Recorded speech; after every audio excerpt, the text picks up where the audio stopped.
Our Prophet ﷺ, it's recorded that he said, you are in a time, meaning the companions, are in a time where there are many learned people in this religion that truly understand the religion. There are few orators. Those giving are much more than those asking.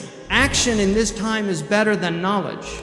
But there will come a time when the fuqaha, those who understand this faith, are few and the orators will be many. Many will be asking and few will be giving. And in that time, knowledge will be greater than action. I want to mention something that one of our greatest scholars said. Imam al-Shatibi, who wrote the magisterial work Al-Muwafaqat, said in that book, there is a report in a hadith in which the Prophet ﷺ said, the best of generations is my generation, and then comes those who follow them, and then those who follow them. Imam al-Shatibi says, in this tradition there's an indication that the status of each following generation with respect to what went before it will be like this. It is related from the Prophet that he said, at the beginning of your religion will be prophethood and mercy, followed by domination and mercy, and then by domination and coercion, and then by cruel domination.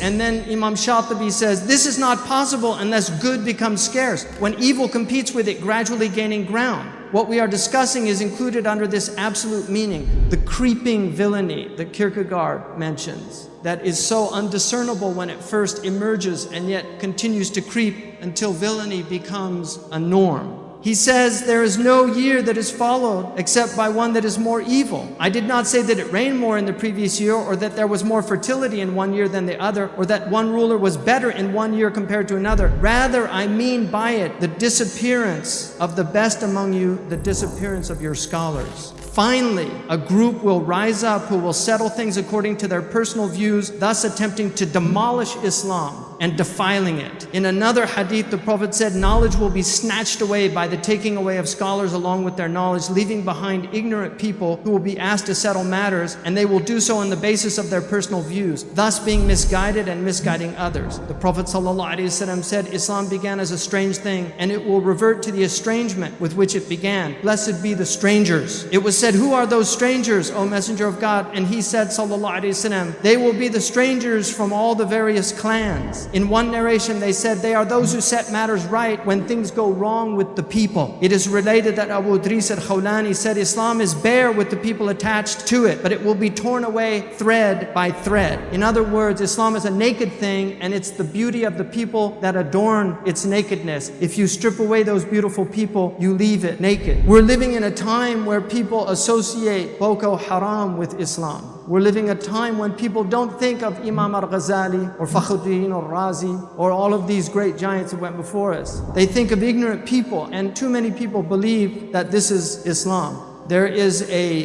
historian who wrote a book recently, Why the West Won. And he said in that book, the most fundamental key to the rise of Western civilization has been the dedication of so many of its most brilliant minds to the pursuit of knowledge, not to illumination, not to enlightenment, not to wisdom, but to knowledge. And the basis for this commitment to knowledge was their Christian commitment to theology. This holds immense truth to it, but the difference is that they lost their theology. Their knowledge was divorced from illumination, from wisdom, and so now technology is literally threatening us. If you have been following what's in store for us with virtual worlds being created, we have to restore sanity to knowledge. And this will take an immense effort. And I close with a hadith from Al-Hakim. Some consider it to be Hasan, a good hadith, that Ibn Abbas radiallahu anhu said, seek knowledge, for it is the intimate friend of the believer. Forbearance is the minister of knowledge. Intellect is its guide. Action is its pivot. Benevolent character its father. Gentleness its brother. And patience is the general of its armies.